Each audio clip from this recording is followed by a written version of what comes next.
brought to you by V-Guard.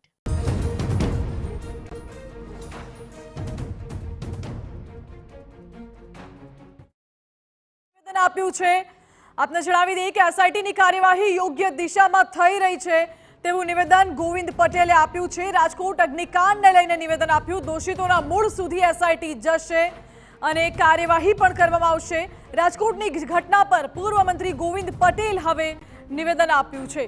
Press conference કરી તેમણે કહ્યું કે એસઆઈટીની કાર્યવાહી યોગ્ય દિશામાં થઈ રહી છે અને જે પણ જવાબદાર હશે તેમની સામે કાર્યવાહી કરવામાં આવશે તેવું પણ નિવેદન ગોવિંદ પટેલે આપ્યું છે।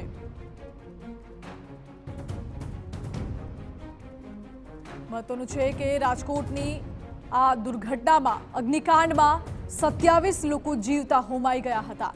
આ દિશામાં તપાસ અત્યારે ચાલી રહી છે। એસઆઈટીનું ગઠન કરવામાં આવ્યું છે। ક્રાઇમ બ્રાન્ચની ટીમ તપાસ કરી રહી છે, સાથે એસીબી પણ તપાસ કરી રહી છે।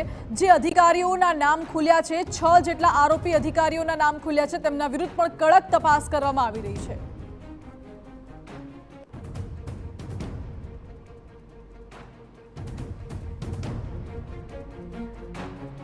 Brought to you by V-Guard.